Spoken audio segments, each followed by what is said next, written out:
And welcome to our first video in section 3.5 on higher derivatives. So we already know how to take the derivative of a function.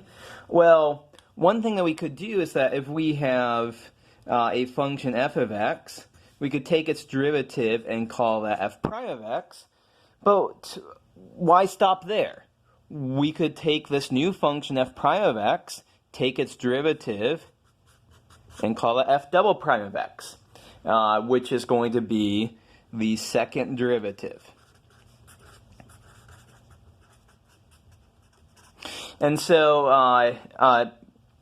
let's just go ahead and quickly do an example of this. So for example, if f of x is x squared plus 3x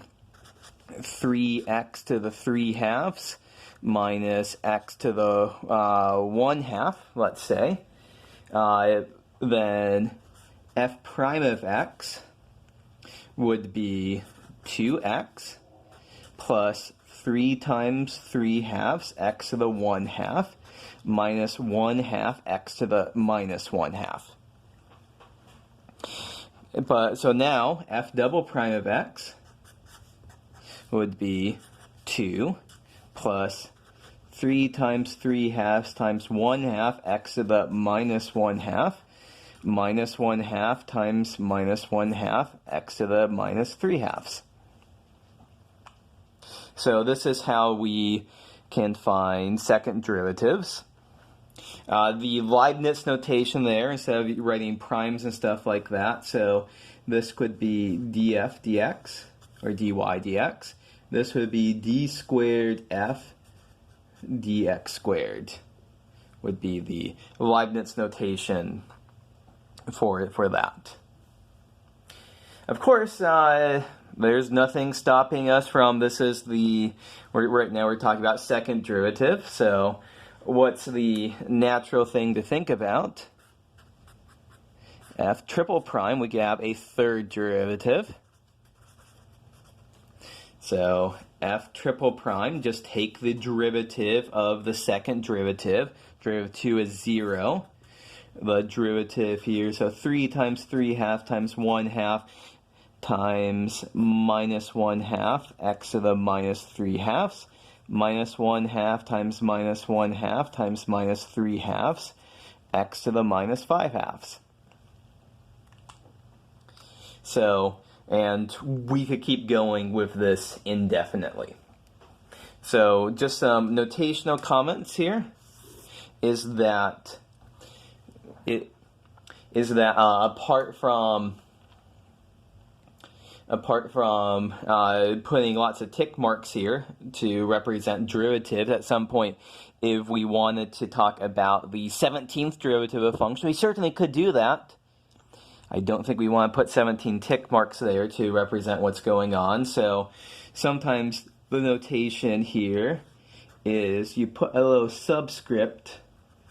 So superscript, f superscript 3, where that 3 is in parentheses, is the same thing. That's the third derivative. So this becomes very useful if we want to talk about high derivatives. The sixth derivative here, we should not really want to use that notation. So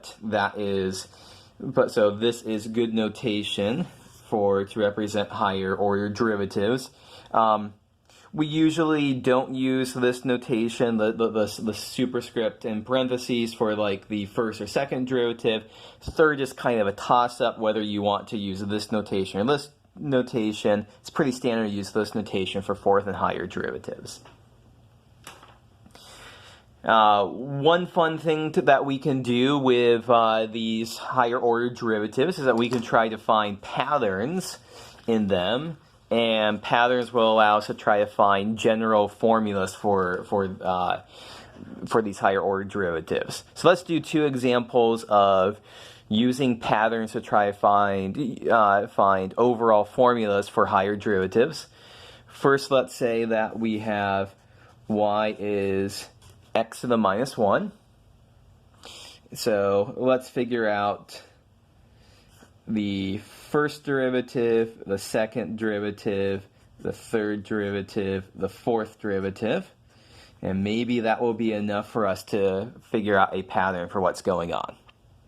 So this is just going to be lots of application of the power rule. We bring down this minus 1. X to the minus 1 is minus 2.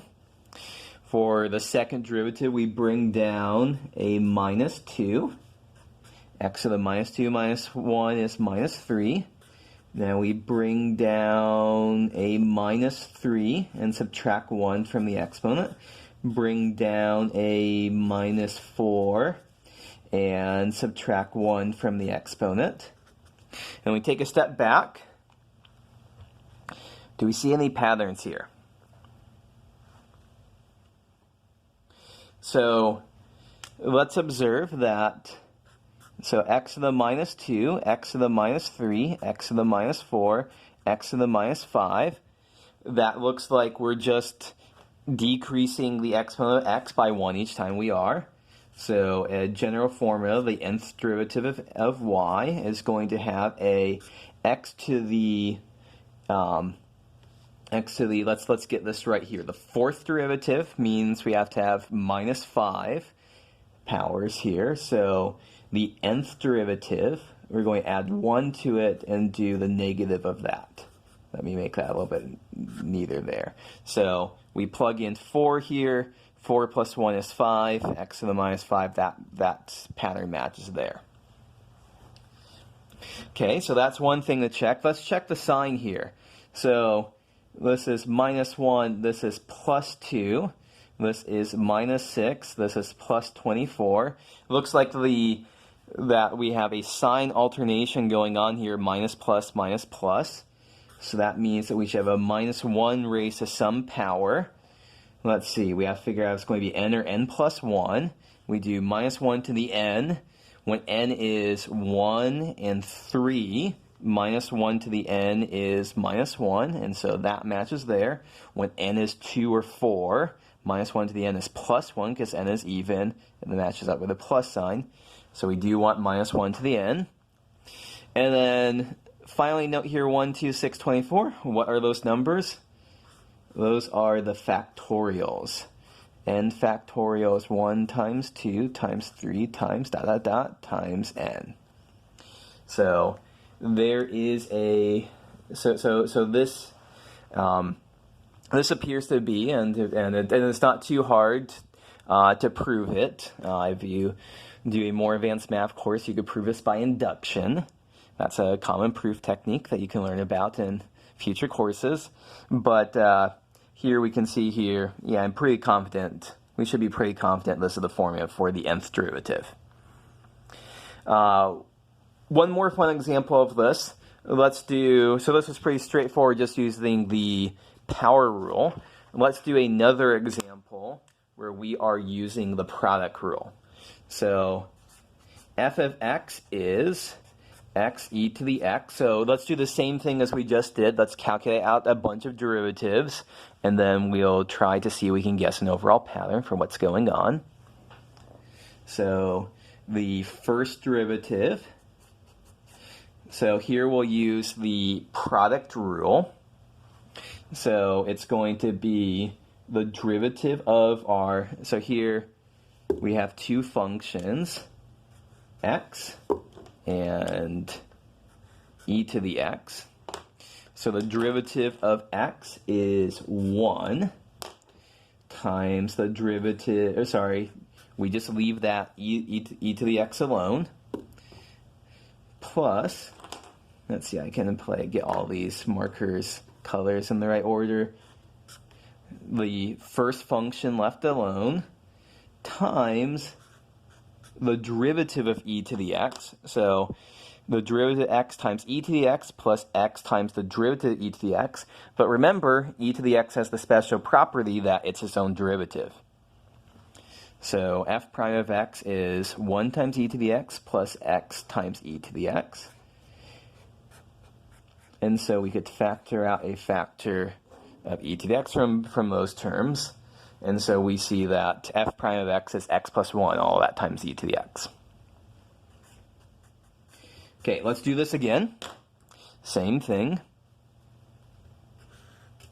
So product rule again. Now our first function is x plus 1. Our second function is still e to the x. But once again, the derivative of x plus 1 is 1 times e to the x. We leave that alone. Plus, we leave that x plus 1 alone. And we multiply it by the derivative of e to the x. So the first function, the derivative of the first function times the second function, plus the first function times the derivative of the second function, but e to the x is its own derivative. What's our conclusion? Well, again, we could factor out an e to the x. And it's going to be 1 plus x plus 1. That's x plus 2. And so let's do one more here. Let's do the third derivative. I think we'll be able to spot the pattern. So one last time. First function, second function. Let's use the product rule. So the derivative of x plus 2 is 1 times the derivative of e to the x is e to the x. Plus, we leave that x plus 2 alone, and we multiply it by the derivative of e to the x is e to the x. And so we can factor out that e to the x, and it's going to be e to the x times 1 plus x plus 2. I think that's x plus 3. And by now, I think we can see what's going on. That what's going on here, the nth derivative of f is going to be e to the x times x plus a constant here. And so the constant is going to be 1 derivative gives us 1, 2 derivatives gives us 2, 3 derivatives gives us 3. So n derivatives gives us x plus n to all of that times e to the x. So that is how we calculate out higher order derivatives, and we can use this to try to spot patterns. Next video, we'll talk more about some interpretations of higher order derivatives.